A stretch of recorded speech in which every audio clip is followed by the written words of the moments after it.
हाँ तो लॉन्डो, तुम सबको गुड मॉर्निंग। अभी बज रहे रात के 11:30 और मैं ये लेक्चर रिकॉर्ड करने वाला हूँ तुम्हारे लिए। टॉपिक बहुत कैड़ा है आज का। लास्ट टॉपिक जो मैंने लिया था वो डेली बायस था और आज का टॉपिक उसी को कंटिन्यू कर रहे हैं हम, बट उसमें नया टॉपिक। मतलब आज हम समझेंगे डेली प्रोफाइल और एक बहुत तगड़ा सेटअप जो जिसको पकड़ के अभी मैंने अपना पे आउट भी लॉक किया है। साथ में आज ही मैंने अपने नए फंडेड अकाउंट पे भी वो ट्रेड लिया था, तो वो भी मैं एक्सप्लेन कर दूंगा। एक्सप्लेनेशन जरूरी है, तुम्हारे दिमाग में बैठना चाहिए, मैं तो ये मानता हूँ। और ध्यान से देखना हर एक चीज, क्योंकि टॉपिक दिखने में सिंपल है बट उसकी जो टेक्निकलिटीज हैं अगर तुम उसको मिस कर दोगे तो बाद में तुम्हारा नुकसान होगा। फिर बोलोगे कि अरे तूने सही नहीं सिखाया। मैं सही सिखा रहा हूँ, देखना तुम्हारी जिम्मेदारी है। और ऐसा बिल्कुल भी नहीं है कि ये सेटअप तुम्हें केवल गोल्ड में देखने को मिलेगा। दुनिया में जिस भी मार्केट में ट्रेडिंग होती है वहां पे ये सेटअप बनता है, क्योंकि ये सेटअप बेस्ड है मार्केट की बेसिक प्रोफाइल के ऊपर। जो मार्केट ट्रेंड करता है, साइडवेज होता है, फिर वापस ट्रेंड करता है, ट्रेंड चेंज करता है, तो उस प्रोफाइल के ऊपर ये सेटअप बेस्ड है। बस इसको हम थोड़े से लोअर टाइम फ्रेम पे अप्लाई करते हैं, बट बहुत एक्यूरेट सेटअप है और बहुत प्यारा सेटअप है आईसीडी का। तो ज्यादा टाइम वेस्ट करे बिना चलते हैं डायरेक्ट स्क्रीन के ऊपर और चार्ट पे समझते हैं इस सेटअप को। लेक्चर ज्यादा बड़ा नहीं होगा, 10 मिनट के 15 मिनट के आसपास का होगा, बट तुम्हें नॉलेज बहुत मिलेगी। इसी बात पे चैनल को सब्सक्राइब कर लो। और अगर भाई वीडियो लाइक नहीं करी ना तो देख लेना भाई, ये तो गलत हो जाएगा। फिर भाईचारे वाली बात है, वीडियो लाइक हो जानी चाहिए। तो अभी हम लोग आ गए हैं डायरेक्ट चार्ट्स के ऊपर और यहाँ पे मैं तुम्हें थोड़ा सा ज्ञान दूंगा स्टार्ट करने से पहले फॉरेक्स सेशंस के बारे में। अब मुझे पता है कि भाई तुम लोग फॉरेक्स ट्रेड करते हो तो फॉरेक्स सेशंस क्या होते हैं ये तो तुम्हें पता ही है, बट फिर भी ये जो अगर तुम देखोगे ना मेरे चार्ट पे ये इंडिकेटर लगा हुआ है, इस इंडिकेटर की सेटिंग्स नॉर्मल फॉरेक्स सेशंस जो है उसकी टाइमिंग से अलग होती है, क्योंकि इस इंडिकेटर को हम बोलते हैं किल जोन। अब तुम देखोगे तो out of the kill zone या किल जोन वो टाइम फ्रेम होता है, टाइम पीरियड होता है जहां पे मार्केट में एक्चुअली में वॉलेटिलिटी ज्यादा रहती है according to ICT, and this actually works. ये मैं ऐसा यूज में लेता हूँ कि मेरे को ये सेशन का हाई लो मार्क करके देता है, प्लस मेरे को एक आइडिया लग जाता है कि हाँ अभी ये स्टार्ट होने वाला है, तो एटलीस्ट 1 घंटा इसमें मैं एक स्विंग बनने का वेट करूंगा या फिर 1 घंटा इसका प्राइस एक्शन देखूंगा। फिर जब किल जोन 1 घंटा स्टार्ट हो जाएगा, मतलब किल जोन को स्टार्ट होकर 1 घंटा हो जाएगा, तब उसके बाद मैं अपना ट्रेड प्लान करूंगा। तो इस तरीके से मैं इसको यूज करता हूँ। मेन जो मेरा यूसेज है वो टाइम देखने का है कि भाई 1 घंटा हुआ कि नहीं हुआ किल जोन को स्टार्ट होके, और दूसरा जो मेरा यूसेज है वो सेशन का हाई लो देखने का है, एंड ये बहुत प्यारे से काम करता है। तो इसी इंडिकेटर के बारे में बताऊंगा, इस इंडिकेटर की कुछ सेटिंग्स है वो मैं तुम्हें बताऊंगा और डिटेल में इसके बारे में बात करेंगे। एंड इसी इंडिकेटर को यूज करके हमारी डेली प्रोफाइल भी बनती है, जो कि बायस डिटरमाइन करने का एक और तरीका है। और बायस डिटरमाइन करना बहुत जरूरी है तुम्हारी ट्रेडिंग के लिए, क्योंकि तुम्हें अगर पता ही नहीं है कि पूरे दिन भर में मार्केट की डायरेक्शन क्या होने वाली है, तुम्हारे दिमाग में एक डायरेक्शन सेट नहीं है मार्केट को लेकर, तो तुम लोग ट्रेड नहीं कर पाओगे, क्योंकि तुम फिर रैंडम ट्रेड लोगे। मान लो यहाँ पे तुमने देखा ही नहीं कि मार्केट यहाँ पे सेल जाने वाला है, यहाँ पे एक बड़ी कैंडल बनेगी तुम बाय ले लोगे, ऐसा लग जाएगा। यहाँ पे सेल की कैंडल बनेगी तुम सेल ले लोगे, ऐसा लग जाएगा। तुमको पता ही नहीं कि मार्केट किस डायरेक्शन में मूव करने वाला है, तो तुम उसके लिए वेट नहीं करोगे, प्रॉपर मूव का इंतजार नहीं करोगे और तुम फालतू में एसएल खाते रहोगे। और वो मैं नहीं चाहता हूँ, क्योंकि मैं बहुत अच्छा आदमी हूँ और इसलिए मैं तुमको सिखाने वाला हूँ कि चार्ट पे सेशन में सेशंस को कैसे रीड करते हैं एंड डेली प्रोफाइल को कैसे रीड करते हैं। उसी के साथ में एक बहुत तगड़ा सेटअप, जैसा कि मैंने बोला, AMD which is also known as power of 3 या फिर CMD या फिर कुछ भी उसको जो भी लोग नाम देते हैं, बट इसकी फुल फॉर्म होती है accumulation, manipulation and distribution. Daily profile और ये सेटअप अगर हम मिला दें तो एक बहुत तगड़ी चीज तुमको निकल के आती है जिसकी एक्यूरेसी बहुत हाई है। अभी मैं तुमको दिखा भी दूंगा। अभी लास्ट एक तो ये वाला ट्रेड मैंने पकड़ा यहाँ से, ठीक है, ये नहीं पकड़ा मैंने ये वाला ट्रेड पकड़ा, क्योंकि मैं हमेशा ट्रेड वो पकड़ता हूँ जिसको पकड़ने में मैं कंफर्टेबल हूँ। अब मेरे को नहीं पता था ना इतना बड़ा फॉल आएगा, बट मेरे को ये पता था कि भाई डेली प्रोफाइल फॉर्म हुई है तो एशिया का लो तो लिया जाएगा, तो मैंने यहाँ तक 100, 150, 200 पे पकड़ लिया और अपन खुश हो गए।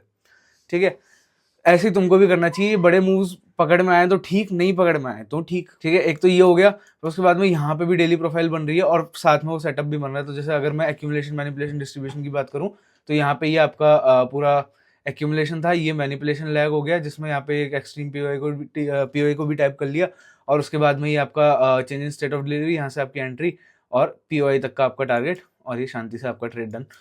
अब बनने को तो ये बहुत टाइम पे बनता है, जैसे आज भी बनाए बहुत सारा एक्यूमुलेशन।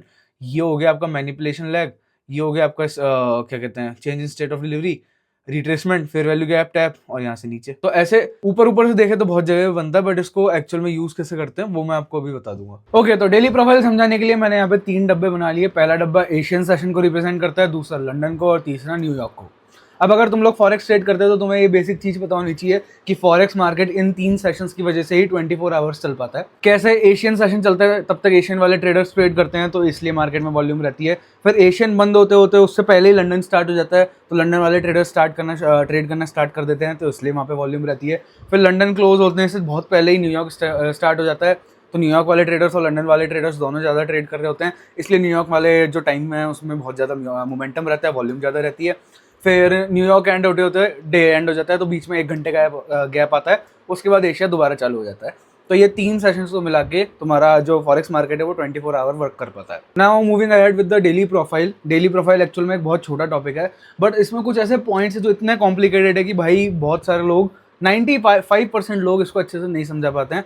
बट तुम्हारा भाई किस लिए है, मैं तुमको अच्छे से समझाऊंगा एंड आई होप कि तुम्हें अच्छे से समझ में आ जाएगा। क्योंकि यार वो पॉइंट्स अगर तुमने मिस कर दिया ना, तो पूरा जो डेली प्रोफाइल का एसेंस है, पूरा जो डेली प्रोफाइल का मकसद है, वो तुम उसको मिस कर दोगे। तो वो सारे पॉइंट्स तुम्हें अच्छे से नोट करना है, सुनना ढंग से है, तो वीडियो को ध्यान से देखना, एकदम ऐसे ध्यान से। तो डेली प्रोफाइल का मतलब ये होता है कि एशिया है और लंदन है और न्यूयॉर्क है, इन तीनों को एक एक काम असाइन कर दिया है, ठीक है। और इन कामों को मिला के हमारी जो डेली बायस है या जो डेली ट्रेंड है वो फॉर्म होता है। कैसे? एशिया का जो क्लासिक डेली प्रोफाइल का काम है वो है एक्यूमुलेशन करना, यानी साइडवेज होना, ठीक है। देन लंदन क्या करता है, ये जो साइडवेज है इसकी लिक्विडिटी हंट करता है, ठीक है, जिसको हम मैनिपुलेशन मूव करते हैं और मैनिपुलेशन मूव कहते हैं। और फिर न्यूयॉर्क क्या करता है, इस मैनिपुलेशन मूव को कंटिन्यू करता है, विच इज मैनिपुलेशन के बाद जो मूव आ रहा होता है उसको कंटिन्यू करता है, जिसको हम डिस्ट्रीब्यूशन बोलते हैं। दैट्स वाई तुम्हें 90% of the time New York trending दिखता है। बट यहाँ पे एक बहुत बड़ा जोल है, मार्केट हमेशा ये क्लासिक डेली प्रोफाइल फॉलो नहीं करता, इनफैक्ट 95% ऑफ द टाइम नहीं करता है। लेकिन बेस है, इसलिए मैंने ये तुम्हें क्लासिक डेली प्रोफाइल बता दी। अब यहाँ से देखना हम इसको कैसे एडवांस लेते हुए जाएंगे और कैसे तुम्हें सारी चीज़ें समझती जाएंगी, क्योंकि मैं तुम्हें एक फॉर्म फैक्टर में सारी चीज़ें समझाने वाला हूँ जिससे तुम्हारे को कन्फ्यूजन ना हो। अब देखो, एक्यूमुलेशन करना एशिया का काम, फिर मैनिपुलेशन करना लंदन का काम एंड डिस्ट्रीब्यूशन करना न्यूयॉर्क का काम। ये चीज़ें यहाँ पे तुम्हें समझ में आई। पहला एक्यूमुलेशन, दूसरा मैनिपुलेशन और तीसरा डिस्ट्रीब्यूशन। मैं बार बार इसलिए बोल रहा हूँ जिससे तुम्हें अच्छे से समझ में आए। अब देखो, एक्यूमुलेशन का मतलब क्या होता है, सबसे पहले ये समझो। एक्यूमुलेशन मतलब मार्केट एक रेंज के अंदर बंधा हुआ है। वो रेंज ऐसी भी हो सकती है कि मार्केट ऐसे थोड़ा थोड़ा ऊपर जा रहा है, बट ये एक रेंज है, ठीक है। ऐसा जरूरी नहीं है कि ऐसा साइडवेज एकदम ऐसा बक्सा बना होगा, थोड़ी सी ऊपर नीचे हो सकती है रेंज, बट एक रेंज में बंधा हुआ है, मार्केट में वॉल्यूम कम दिख रही है। अब इस रेंज के कारण क्या होता है, मार्केट के ऊपर की साइड भी, बाय साइड में भी और सेल साइड में भी एक लिक्विडिटी बन जाती है। बाय साइड लिक्विडिटी मतलब जो बुलिश साइड की लिक्विडिटी होती है एंड सेल साइड लिक्विडिटी मतलब जो बियरिश साइड की लिक्विडिटी होती है। तो इन दोनों डायरेक्शन में एक लिक्विडिटी कलेक्ट हो जाती है। अब बहुत सारे लोगों को कंफ्यूजन रहता है कि भाई कौन से साइड की लिक्विडिटी जो हंट होगी और हमें कौन सी डायरेक्शन में ट्रेड पकड़ना है। तो लिक्विडिटी हमेशा उस साइड की हंट होगी जिस डायरेक्शन में मार्केट नहीं जा रहा होगा। फॉर एग्जाम्पल कि मार्केट अभी बहुत अच्छे से ट्रेंड कर रहा है एंड यहाँ पे मार्केट कंसोलिडेशन करने लगता है, तो इस कंसोलिडेशन में ये सेल साइड लिक्विडिटी है, बाय साइड लिक्विडिटी, यहाँ पे तुम्हारा कोई पीओआई है, तो मार्केट क्या करेगा, ये वाली लिक्विडिटी हंट करेगा सेल साइड, लोगों को बोलेगा कि अरे ये ब्रेक हो रहा है, तुम यहाँ पे बैठो, यहाँ पे लिक्विडिटी आएगी और फिर यहाँ से मार्केट मूव करेगा। ये तो बहुत ज़्यादा आइडल कंडीशन हो गई, इतनी आइडल कंडीशन नहीं बनती है मार्केट में, इतना खूबसूरत नहीं है मार्केट। बट हाँ, बेसिक तुम्हें समझ में आ गया होगा कि मार्केट हमेशा जिस डायरेक्शन में मूव नहीं आ रहा होगा, जो हायर टाइम फ्रेम का ट्रेंड नहीं होगा, उस डायरेक्शन की लिक्विडिटी हंट करता है। बट समटाइम्स क्या करता है मार्केट, पहले डायरेक्शन वाली लिक्विडिटी हंट करके फिर यहाँ पे फंसाता है और यहाँ से कंटिन्यूएशन करता है। दैट्स वाई यहाँ पे तुम्हें एक सेट ऑफ रूल बनाना बहुत जरूरी है कि भाई मार्केट अगर ये मूव कर रहा है तो हमें यहाँ पे नहीं बैठना है, क्योंकि हमें तो पता है कि भाई पीओआई पे आएगा मार्केट। तो अब तुम्हें वेट करना है कि मार्केट का पीओआई पे और यहाँ से तुम ट्रेड पकड़ो। अगर तुम यहाँ से इसको ब्रेकआउट पे बाय करोगे कि मैं इसके नीचे कैसे लगा देता हूँ, थोड़ा ऊपर करेगा फिर चला जाएगा, कॉमन सेंस वाली बात है। क्योंकि तुम लोग भाई टेक्निकल ट्रेडर्स हो, तुमको इतनी सारी चीज़ें पता है, व्हाट इज पीओआई वगैरह, ये सब सारी चीज़ें तुम्हें पता है। तो अपने आपको एटलीस्ट ना कंट्रोल करो कि मार्केट इस पीओआई तक आए, तभी तुम ट्रेड प्लान करो। And then coming back to the basics, Asia का काम क्या होगा, ये मैनिपुलेशन करना। अब according to the classic daily profile, London क्या करेगा, ये जो मैंने मूव अभी समझाया ना तुम्हें कि लिक्विडिटी हंट करेगा, ये लंदन का काम होता है। एंड देन यहाँ से मार्केट स्ट्रक्चर शिफ्ट देके वापस मूव करना स्टार्ट करता है। स्ट्रक्चर शिफ्ट आइडेंटिफाई करना भी उतना आसान नहीं है, वो भी अपन आगे आने वाले लेक्चर्स में समझेंगे। बट हाँ, अभी के लिए जान लो कि मार्केट मैनिपुलेशन करके, मैनिपुलेशन मूव कंप्लीट करके डिस्ट्रीब्यूशन देना स्टार्ट करता है। अब बारी आती है न्यूयॉर्क की, जो कि डिस्ट्रीब्यूशन मैनिपुलेशन के बाद डिस्ट्रीब्यूशन देना स्टार्ट करता है। अब बारी आती है न्यूयॉर्क की, जो इस डिस्ट्रीब्यूशन को कंप्लीट करता है या फिर कंटिन्यू करता है। बट वो ऐसे डायरेक्ट कंटिन्यू नहीं करता कि यहाँ पे न्यूयॉर्क स्टार्ट हुआ और मार्केट यहाँ से भाग गया, नहीं, ऐसा नहीं करता है। क्योंकि न्यूयॉर्क को भी लिक्विडिटी कलेक्ट करना बहुत जरूरी होता है। हर एक सेशन की एक अलग लिक्विडिटी होती है, नए ट्रेडर्स आते हैं तो वहाँ पे लिक्विडिटी कलेक्ट होना बहुत जरूरी होता है। तो उसके लिए देखो, मैं अपने एक्सपीरियंस से तुम्हें ये सारी चीज़ें बता रहा हूँ। अभी मेरे को बस केवल सिखाने के लिए होता तो मैं तुमको बता के चला जाता कि ये क्लासिक डेली प्रोफाइल है, ऐसे डब्बे बनाओ, ये बनाओ, वो बनाओ, हो गया। बट मैं तुमको अपने एक्सपीरियंस से चीजें बता रहा हूँ, तो मेक श्योर करना चैनल को सब्सक्राइब करके वीडियो लाइक कर दो। सो वीडियो में आगे बढ़ने से पहले दुनिया की सबसे बेस्ट प्रॉप फर्म के बारे में बात कर लेते हैं। पिछले 10 साल से ये लोग ऑपरेट कर रहे हैं, इन्होंने एक भी पे आउट डिनाई नहीं किया है आज तक। एंड जिस फर्म की मैं बात कर रहा हूँ उसका नाम है द 5%ers। लास्ट मंथ मैंने भी इनमें एक अकाउंट बाय किया था and I was very lucky to be able to clear that account in the first attempt. And उसके बाद मैंने एक $500 का पे आउट भी लिया हुआ है। एंड भाई that's the best thing about them कि अगर आपने एक बार पे आउट लॉक कर दिया अपने लाइव अकाउंट के अंदर तो वो 110% तुम्हारे अकाउंट में आने वाला है। एंड मैंने भाई बहुत सारी प्रॉप फर्म्स के साथ काम किया हुआ है, बट 5%ers एक इकलौती प्रॉप फर्म है जिसके अंदर मेरे को स्मूदेस्ट पे आउट प्रोसेस देखने को मिला। और केवल इतना ही नहीं, एज ए ट्रेडर हमारे लिए जरूरी होता है कि हम लोग अपने कैपिटल को स्केल करें एंड उसके लिए एक्स्ट्रा मनी लगता है। बट 5%ers आपको ऑफर करता है दुनिया का सबसे बेस्ट स्केलिंग प्लान जिसके अंदर आपको कोई एक्स्ट्रा पैसा नहीं देना पड़ेगा। आप बस अपने लाइव अकाउंट को ट्रेड करते रहो और आपकी कैपिटल स्केल होती रहेगी। इस स्केलिंग वाले फीचर को मैं पूरा एक्सप्लेन करूंगा at the end of the video, तो वीडियो को लास्ट तक देखना एंड मेरे चैनल को सब्सक्राइब करना मत भूलना, नहीं तो ऐसे अपडेट्स तुम लोग मिस कर दोगे। Now back to the learning, back to the lecture. तो अब न्यूयॉर्क जो है, यहाँ पे जो डिस्ट्रीब्यूशन स्टार्ट होने वाला है, न्यूयॉर्क कैसे स्टार्ट करेगा, न्यूयॉर्क क्या करेगा, यहाँ पे एक पीओआई फॉर्म हुआ होगा। जब डिस्ट्रीब्यूशन स्टार्ट होगा ना लंदन में, तो यहाँ पे एक पीओआई फॉर्म हुआ होगा और न्यूयॉर्क क्या करेगा, 95% टाइम इस पीओआई को लेकर यहाँ से जाएगा। कभी कभी क्या होता है, बहुत ज़्यादा वॉल्यूम होती है मार्केट में, न्यूज़ होती है, कुछ होता है, तो मार्केट यहाँ से डायरेक्ट भी चला जाता है। अब जैसे तुमने देखा होगा कि मान लो एनएफपी है, मार्केट ओपन हुआ, थोड़ा सा साइडवेज हुआ, डायरेक्ट यहाँ पे। बट उसमें भी अगर तुम ऑब्जर्व करोगे तो मैक्सिमम टाइम क्या होता है कि मार्केट हमेशा एक पीओआई को लेके जाता है। न्यूज़ में भी अभी सीपीआई आई थी, उसमें ही भाई सीपीआई में बहुत बाइंग वाला मोमेंटम आया था, तो वो एक पीओआई से ही आया था। मैं कोशिश करूंगा चार्ट पे वो चीज़ तुम्हें दिखा दूं, क्योंकि ये सारे एग्जांपल मैं चार्ट पे भी समझाऊंगा। मैंने तुम्हें बोला था पहले लेक्चर में कि भाई मैं वही चीज़ समझाऊंगा जिसके पास मेरा प्रूफ ऑफ कॉन्सेप्ट होगा, जिसका मेरे पास प्रूफ ऑफ कॉन्सेप्ट होगा, नहीं तो और कोई चीज़ नहीं सिखाऊंगा। और उस चीज़ पे भाई मैं तो कायम रहने वाला हूँ ना। अगेन ये सारी चीज़ें तो बहुत समझना ईजी है कि मार्केट मैनिपुलेशन एक्यूमुलेशन कर रहा है, लंदन मैनिपुलेशन करेगा और डिस्ट्रीब्यूशन हो जाएगा। बट पता है ट्रिक कहाँ पे आती है, मार्केट इस चीज़ को फॉलो ही नहीं करता। 95-99% टाइम मार्केट ये चीज़ फॉलो ही नहीं करेगा, क्योंकि ऑब्वियस है, this is very easy to understand. तो यहाँ पे एक बहुत समझने वाली बात क्या है वो मैं तुम्हें अभी समझाता हूँ। तो अभी तक तुम्हें इतना समझ में आएगा कि मार्केट की 3 साइकिल है, एक्यूमुलेशन, मैनिपुलेशन एंड डिस्ट्रीब्यूशन, ठीक है। और एक्यूमुलेशन असाइंड है एशिया को, मैनिपुलेशन असाइंड है लंदन को एंड डिस्ट्रीब्यूशन असाइंड है न्यूयॉर्क को। बट ज़रूरी नहीं है कि हमेशा ये चीज़ें ऐसे ही हो कि भाई एशिया एक्यूमुलेशन ही करेगा और लंदन मैनिपुलेशन ही करेगा और न्यूयॉर्क डिस्ट्रीब्यूशन ही करेगा, ऐसा नहीं होता है। तो ये लोग क्या करते हैं, अपना काम आपस में इंटरचेंज कर लेते हैं। बहुत हरामी है ये लोग, काम नहीं होता इनसे, आपस में इंटरचेंज कर लेते हैं। तो समटाइम्स क्या होता है कि मान लो न्यूयॉर्क है, न्यूयॉर्क बहुत ज़्यादा साइडवेज हो गया, तो अब यहाँ पे एक चीज़ समझना कि एक्यूमुलेशन क्या काम था, किसका काम था, एशिया का। बट ये काम किसने कर दिया, न्यूयॉर्क ने, ठीक है। तो ये एक साइकिल है, क्योंकि अब देखो ये फिक्स है कि एक्यूमुलेशन के बाद मैनिपुलेशन होगा एंड मैनिपुलेशन के बाद डिस्ट्रीब्यूशन होगा एंड डिस्ट्रीब्यूशन के बाद दोबारा एक्यूमुलेशन होगा। डिस्ट्रीब्यूशन के बाद मैनिपुलेशन नहीं हो सकता, डिस्ट्रीब्यूशन के बाद मैनिपुलेशन नहीं हो सकता। हाँ ये समझना कि एक्यूमुलेशन 2 बार हो सकता है, 2 टाइम्स एक्यूमुलेशन हो सकता है। कैसे कि भाई एशिया भी एक्यूमुलेशन में चला गया और लंदन भी एक्यूमुलेशन में चला गया, तो ये 2 बार एक्यूमुलेशन हो गया ना।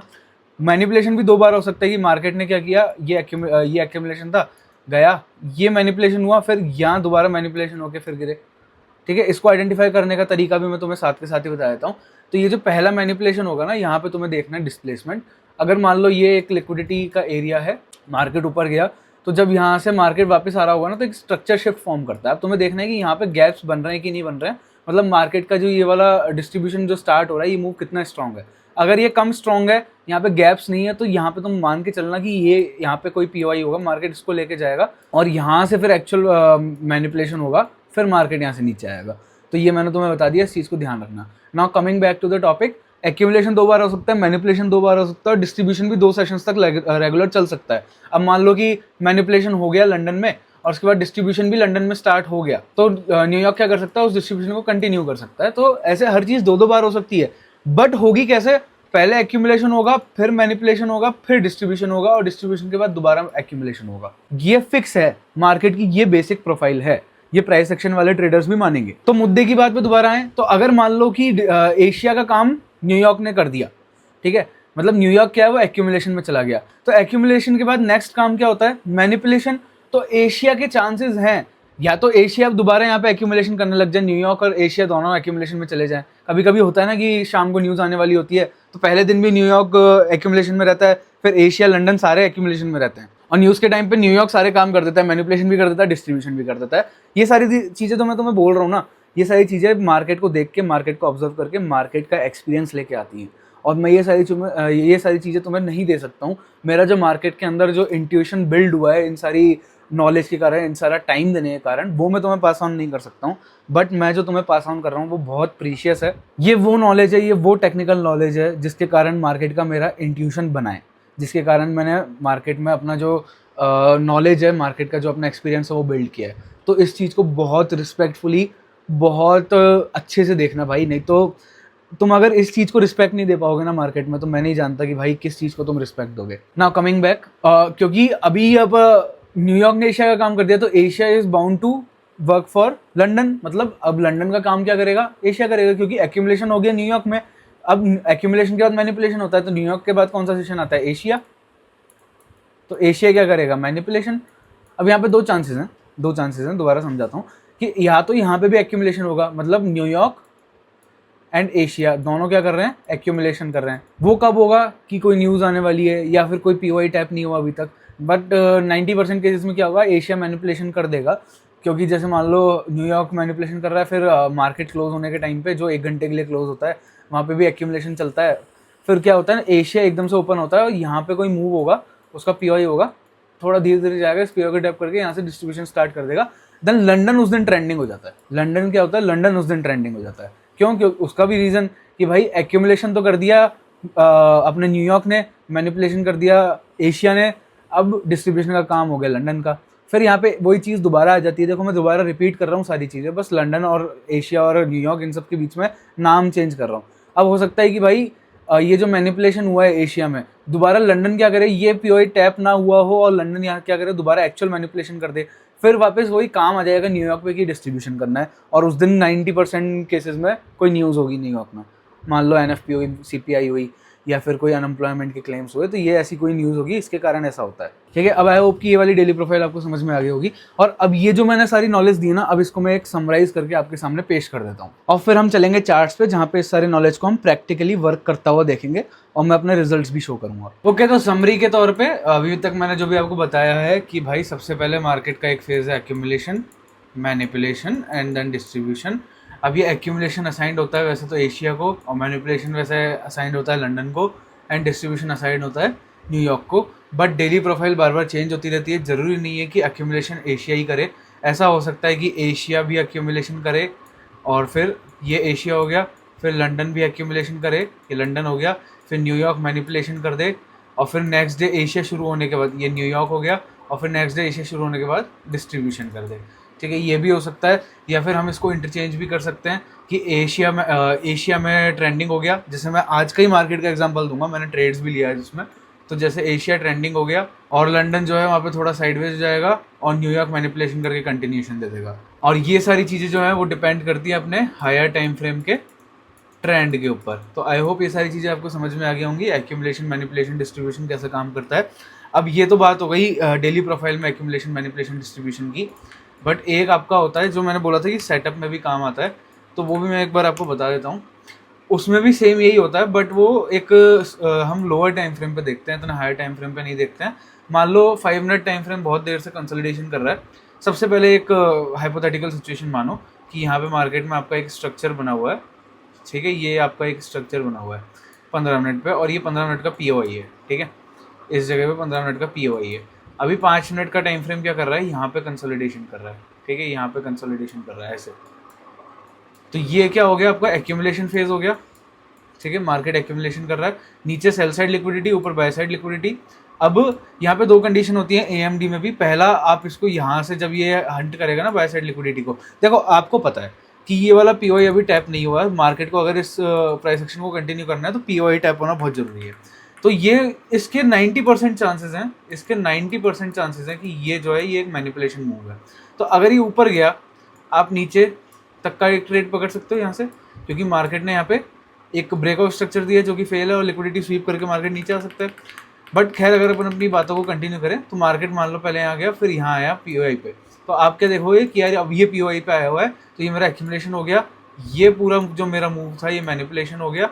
अब मैं यहाँ पे एक स्ट्रक्चर ब्रेक का वेट करके ऐसे एंट्री ले सकता हूँ और ये पूरा जो डिस्ट्रीब्यूशन है मैं पकड़ सकता हूँ। और ये एक छोटे टाइम फ्रेम का AMD होता है, एक्यूमुलेशन मैनिपुलेशन डिस्ट्रीब्यूशन, जहाँ पे हम एंट्री मॉडल यूज़ करते हैं 2022 ICT वाला, जहाँ पे आपका क्या होता है POI पे reversal, structure shift, entry, extreme POI से, या फिर यहाँ पे हम क्या लगा सकते हैं, यहाँ पे हम फिबोनाची लगा सकते हैं OTE के लिए। तो ये सारी चीज़ें रहती है। आई होप ये सारी चीज़ें आपको समझ में आ गई होंगी। तो ये एसेंस था पूरे लेक्चर का। अभी हम चलते हैं एक्चुअल चार्ट के ऊपर, वहाँ पे कुछ एग्जांपल्स देखते हैं।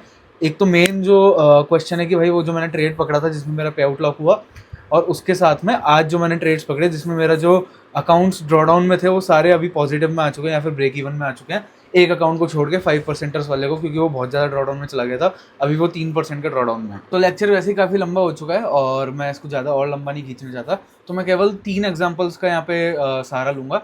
और जैसे एक ये हो गया, फिर नेक्स्ट डे ये वाला हो गया, या इसको भी समझा दूंगा 2, 3 और एक आज का समझा दूंगा 4, क्योंकि आज का थोड़ा सा ट्रिकी था। ये तो सिंपल कंटिन्यूएशन था, break of structure, retracement, continuation ये था, तो इसमें ज़्यादा कुछ समझने जैसा नहीं है। बट आज का बहुत ट्रिकी था, तो आज बहुत सारे लोग ट्रैप होंगे क्योंकि वो लोग यहाँ से सेलिंग करने की कोशिश कर रहे होंगे। देन ये वाला, यहाँ पे बहुत सारे लोगों ने सेलिंग एक्सपेक्ट नहीं करी होगी, बट मैंने ये वाला मूव पकड़ा था।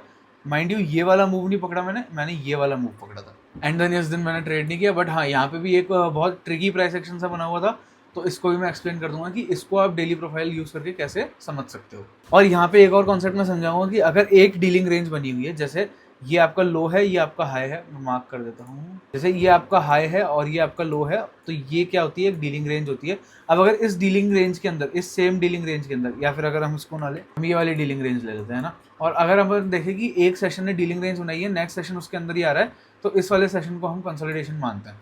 क्यों? क्योंकि जो डीलिंग रेंज है वो ब्रेक नहीं हुई ना अभी तक, तो ये कंसोलिडेशन वाला सेशन है। कंसोलिडेशन हुआ और फिर यहाँ पे मैनिपुलेशन हुआ और न्यूयॉर्क ने डिस्ट्रीब्यूशन कर दिया। ठीक है, लंदन में कंसोलिडेशन और मैनिपुलेशन दोनों हो गया। देखो मैंने बोला था एक ही सेशन में 2 चीज़ें हो सकती हैं, ठीक है, बट सीक्वेंस क्या रहेगा, एक्यूमुलेशन के बाद मैनिपुलेशन देन डिस्ट्रीब्यूशन।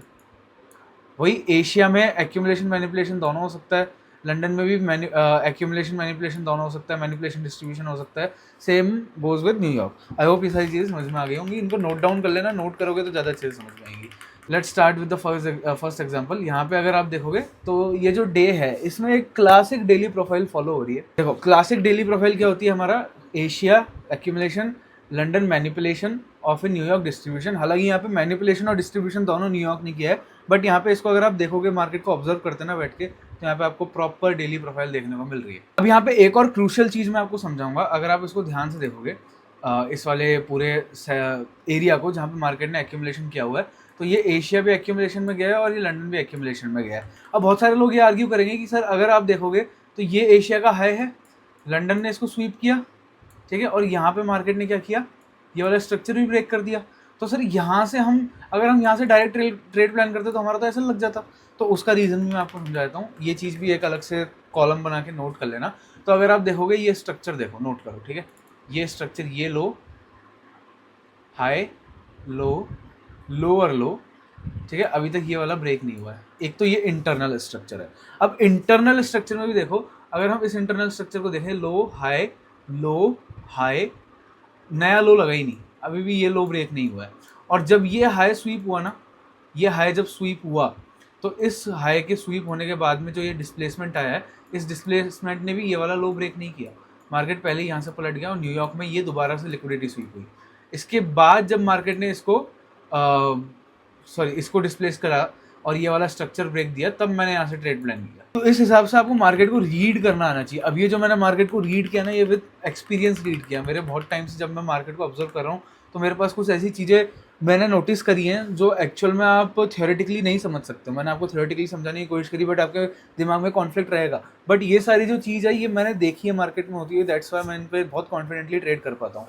एंड मेरे को पता है कि भाई भले ही ये एक बड़ी रेंज है, बट मेरी डेली रेंज अभी क्या बनी हुई है, ये लो बना हुआ है और मेरा जो डे हाई है वो ये बन चुका है। तो अब डे हाई स्वीप होने के बाद मार्केट कहाँ जाएगा, डे लो, तो मैंने डे लो तक का ट्रेड पकड़ लिया, सिंपल।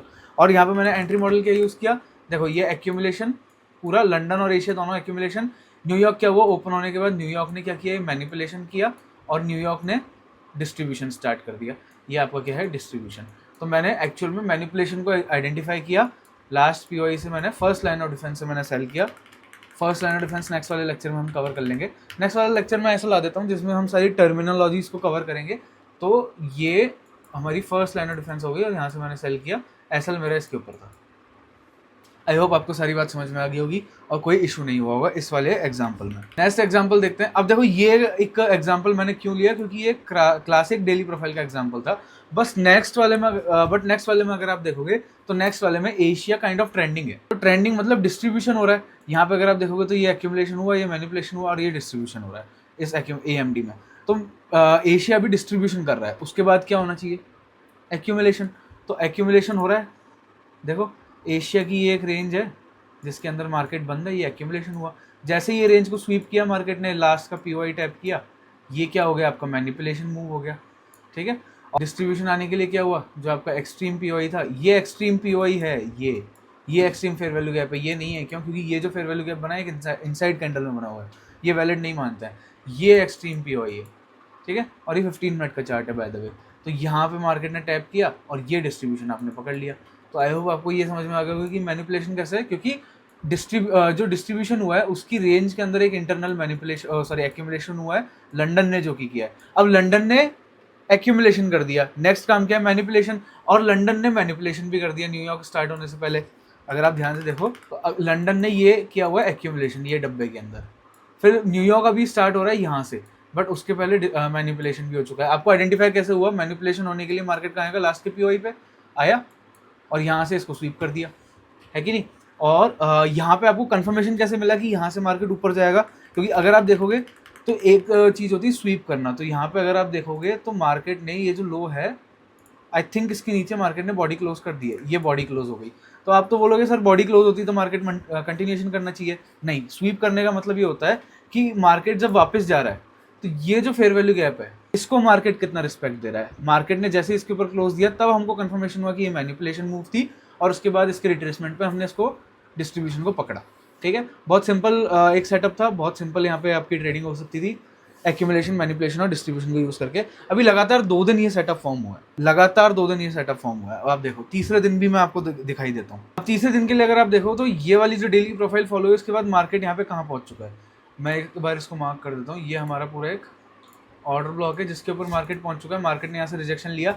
अब इस वाले डे को प्ले करने के लिए आपके पास 2 ऑप्शन है, यहाँ पे आपके पास 2 इन्फॉर्मेशन है कि मार्केट ने यहाँ से डिस्प्लेसमेंट लिया और एक ये वॉल्यूम इम्बैलेंस फॉर्म किया है। वॉल्यूम इम्बैलेंस आई होप आपको पता हो, यहाँ पे कोई बॉडी नहीं है, मार्केट ने ये फॉर्म किया है। तो आपको पता है कि भाई जब हायर टाइम फ्रेम के POI से डिस्प्लेसमेंट हुआ है मार्केट, अगर देखोगे एक और चीज़ मैं आपको दिखाता हूँ, तो ये वाला हाई जो है ये मार्केट ने स्वीप किया और यहाँ पे मार्केट ने वॉल्यूम इम्बैलेंस के साथ एक मार्केट स्ट्रक्चर शिफ्ट, इसको मैं मार्क कर देता हूँ, ये मेरा मार्केट स्ट्रक्चर शिफ्ट हो गया। तो एशिया क्या करेगा, एशिया के हाई चांसेस है क्योंकि यहाँ पे कोई उसको रोकने वाला POI नहीं है ना, ये सारे POIs मिटिगेटेड है, ये लिक्विडिटी है, ये हमारा टारगेट है। अगर आप देखोगे क्यों, क्योंकि बीच में सारे POIs मिटिगेटेड है, तो ये हमारा अल्टीमेट टारगेट है। अब ये हमारा जब अल्टीमेट टारगेट है, आपने ये सारी बातें सुबह देख ली, मार्केट आप उठे, जल्दी उठ गए, एशिया सेशन आपको प्ले करना था, आपने देखा कि यार ये वॉल्यूम इम्बैलेंस स्टेप हुआ है और यहाँ से एक डिस्प्लेसमेंट आया है। अब हम इसको 5 मिनट पे लेके जाएं, ये डिस्प्लेसमेंट वॉल्यूम इम्बैलेंस 15 मिनट का, यहाँ से डिस्प्लेसमेंट, ये एक स्ट्रक्चर ब्रेक। और हाँ, मैंने आपको बोला था पहला फेयर वैल्यू गैप डिसरिस्पेक्ट होना चाहिए अगर आपको आइडेंटिफाई करना है स्ट्रॉन्ग लिक्विडिटी स्वीप या किसी भी चीज़ को। तो ये पहला फेयर वैल्यू गैप डिसरिस्पेक्ट हुआ, मार्केट ने यहाँ से बुलिश जाने की कोशिश नहीं करी और नीचे कोई फेयर वैल्यू गैप भी नहीं है, तो इसके रिट्रेसमेंट में आपने यहाँ से सेल कर दिया। कहाँ तक सेल करोगे, ये आपका टारगेट है, एक्चुअल टारगेट ये है। और अगर आप देखोगे तो मार्केट ने फिर उसके बाद कभी भी उस टारगेट को ब्रेक नहीं किया। बट अगर आप बोलोगे कि सर यार एक बार बताओ, यहाँ पे तो मार्केट केवल कंटिन्यूएशन कर रहा है, यहाँ पे डिस्ट्रीब्यूशन कहाँ है, तो एक मैनिपुलेशन कहाँ है, एक्यूमुलेशन क्या है, डिस्ट्रीब्यूशन ही डिस्ट्रीब्यूशन हुआ है इस दिन। तो नहीं, ध्यान से देखो, मैंने आपको बोला था एक्यूमुलेशन का मतलब ये नहीं है कि एक डब्बे में बंद हो जाए मार्केट। एक्यूमुलेशन का मतलब ये नहीं है कि मार्केट एक डब्बे में बंद हो जाए, और मैनिपुलेशन का मतलब नहीं है कि उस डब्बे की हाई लो स्वीप हो जाए। मैनिपुलेशन का मतलब होता है लिक्विडिटी स्वीप होना, लिक्विडिटी हंट करना। ध्यान से देखो, है ना ट्रेंड लाइन, अगर हम इसको वॉल्यूम टू वॉल्यूम भी मार्क करें तो एक प्रॉपर ट्रेंड लाइन है ये, और इस ट्रेंड लाइन को मार्केट ने मैनिपुलेट किया, मैनिपुलेट करके ये अपना यहाँ पे एक्चुअल में कोई POI नहीं है। देखो ऑनेस्टली अगर मैं बोलूँगा ना, यहाँ कोई POI नहीं है। मार्केट यहाँ पे क्लोज हो चुका है, मार्केट का मोमेंटम इस एक्यूमुलेशन में इंटरनल रेंज में बंद हो चुका है क्योंकि डिस्ट्रीब्यूशन पहले ही आ चुका था। ये मैनिपुलेशन हुआ, अब नेक्स्ट दिन डिस्ट्रीब्यूशन आएगा, ये मैनिपुलेशन के बाद ये डिस्ट्रीब्यूशन स्टार्ट होगा और ये तुमको एक्चुअल में पकड़ना था, जो तुम्हारा अल्टीमेट टारगेट था वो डन है। क्योंकि डेली टारगेट तो ये हो गया, डेली टारगेट तो मार्केट ने कल ही उसी दिन डन कर दिया रात में। अब नेक्स्ट दिन का टारगेट तुम्हारा क्या है, क्योंकि तुमको पता है नीचे कोई पीओआई नहीं है, तो एक्चुअल में सेफर साइड के लिए, क्योंकि ये एक बुलिश एरिया है, यहाँ से मार्केट में बाइंग गई थी, तो मैं पर्सनली यहाँ तक सेल करता हूँ केवल, मैं इसके अलावा सेल नहीं करता हूँ, मैं यहाँ तक ही सेल करता हूँ, मैं लो नहीं लेने जाता हूँ, क्योंकि मेरे को ऐसा मेरे साथ बहुत बार हो चुका है कि मार्केट ना यहाँ से रिजेक्शन ले लेता है, क्योंकि गोल्ड अभी बहुत बुलिश था, तो गोल्ड उस तरीके से चल रहा था कि कहीं पे भी बुलिश अगर ये सपोर्ट मिल रहा है ना, तो यहाँ से रिजेक्शन ले रहा है और ये लोज नहीं काट रहा है, तो ये हो गया। अब लास्ट में हम बात कर लेते हैं फाइवर्स के स्केलिंग प्लान के बारे में, जिसके बारे में मैं आपको बताने वाला था at the end of the lecture. अभी एक ये वाली डेली प्रोफाइल समझाना बचा है, जो कि बहुत क्रूशियल है, उससे पहले फाइवर्स को हम निपटा देते हैं। तो जैसा कि मैंने आप लोगों को बताया था, फाइवर्स ऑफर करता है इंडस्ट्री का सबसे बेस्ट स्केलिंग प्लान, जहाँ पे आपको बिना कोई भी एक्स्ट्रा पैसे दिए हुए आपकी कैपिटल धीरे धीरे ग्रो करती जाती है। अब ये कैपिटल कैसे ग्रो करती है, आपको नॉर्मली अपना फेज 1 और फेज 2 अकाउंट पास करना है फाइवर्स के हाई स्टेक्स अकाउंट में, जिसको आप बाय कर सकते हो डिस्क्रिप्शन में दिए हुए लिंक से। और अकाउंट बाय करने के बाद जैसे ही आप उसको क्लियर कर लोगे और आप फंडेड हो जाओगे, तो वहाँ पे आप जैसे ही हर फंडेड स्टेज में, जैसे मान लो आपने जैसे फंडेड हुए, आपने 10% बना दिया, $20,000 के अकाउंट पे आपने $2,000 का प्रॉफिट किया, तो आपका जो अकाउंट है $20,000 से स्केल होकर $25,000 का हो जाएगा। देन जैसे ही आप नेक्स्ट 10% बनाओगे, उसका $25,000 का 10% बनाओगे 2500, तो $25,000 से बढ़ के और स्केल हो जाएगा। अब इसमें खास बात यह है कि फाइवर्स आपको ईजिएस्ट स्केलिंग प्लान ऑफर करता है, और किसी भी फर्म में इतना ईजिली आप स्केल नहीं कर सकते हो, वहाँ पे आपको बहुत सारे रूल्स को फॉलो करना पड़ता है, इवन कई जगह पे तो आपको फीस भी पे करनी पड़ती है। But fivers is the only firm industry में जो आपको इतना ईजी स्केलिंग प्लान देती है। तो आज का जो डेली प्रोफाइल फॉर्म हुआ था 18 फरवरी का, उसको समझने के लिए हमें थोड़ा सा एक एडवांस टॉपिक समझना पड़ेगा, जो टेंशन मत लो, मैं आपको बहुत अच्छे से आगे समझा दूंगा, बट अभी मेरे साथ बने रहना।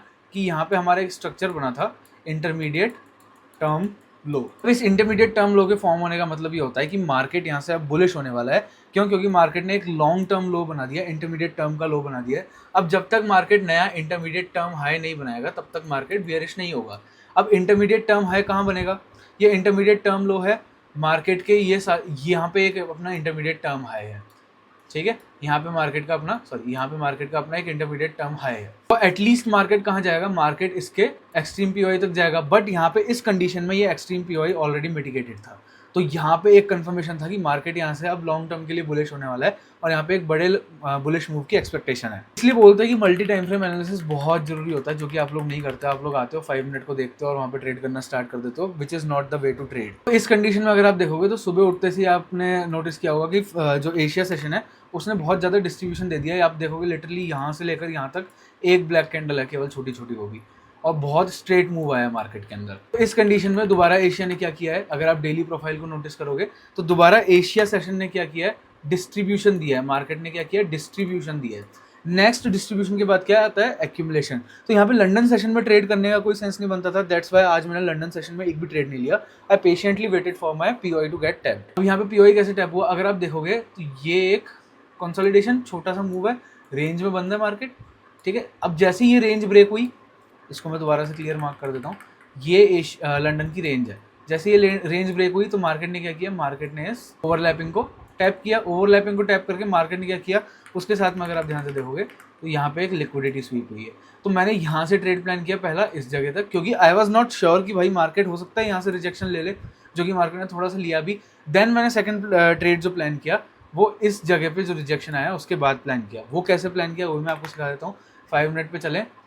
अभी भी मैं देखो पूरा श्योर नहीं हूँ कि मार्केट यहाँ से मूव करेगा कि नहीं करेगा, बट मैंने पता है किस चीज़ का वेट किया, क्योंकि जब मार्केट ने यहाँ से रिजेक्शन लिया ना ये वाला, तो मार्केट ने यहाँ पे एक छोटू सा फेयर वैल्यू गैप बना दिया। अब मैंने ना इसके इन्वर्स होने का मतलब ये फेयर वैल्यू गैप के ऊपर मार्केट की ये वाली कैंडल क्लोज होने का वेट किया, और फिर मैंने यहाँ से ट्रेड प्लान किया। एसएल मैंने इस कैंडल के नीचे का रखा, और टारगेट मेरा 100 पिप्स के आसपास का मैंने रखा था, क्योंकि जैसा कि मैंने बोला I am not that kind of a guy जो आपका एकदम हाई तक एम करता है। और मैं सेटिस्फाई हो गया, मेरे बहुत अच्छे ट्रेड बन गए। एक ट्रेड में मेरे को 150 पिप मिले, दूसरे ट्रेड में मेरे को 100 पिप मिले, और तीसरी ट्रेड जो मैंने एक ही अकाउंट में दूसरी ट्रेड ली थी उसमें भी मेरे को 100 पिप मिल गए। तो कुल मिला के मैंने 300 साढ़े 300 पिप कैप्चर किए and I was very happy. अब इस लेक्चर को हम यहीं पे विराम देते हैं, यहीं पे स्टॉप करते हैं। आई होप आपको सारी चीज़ें समझ में आई होंगी डिटेल्स में। थोड़ा सा मैंने फास्ट बोला है, लेकिन अगर आपको स्लो लग रहा हो तो इस वीडियो को 1.5x में देख लेना। ये मेरे को वैसे स्टार्ट में बोलना चाहिए था, बट कोई बात नहीं। एंड में मैं बोल देता हूँ, चैनल को सब्सक्राइब कर लेना और इस वीडियो को लाइक करके अपने दोस्तों के साथ शेयर कर देना। एंड अगर इस वीडियो के लिंक को आप अपने स्टोरी में शेयर करते हो अपने दोस्तों को देखने के लिए, तो मैं आपको मेंशन बैक करूँगा। मेरे को मेंशन करना मत भूलना। मेरा इंस्टाग्राम आईडी भी आपको मेरे डिस्क्रिप्शन में मिल जाएगा इस वीडियो के, तो वहाँ से जाके मेरे को फॉलो जरूर कर लेना अगर आप लोग यूट्यूब पर मेरे को देख रहे हो। अब हम मिलेंगे नेक्स्ट वीडियो लेक्चर के अंदर, तब तक के लिए बाय बाय।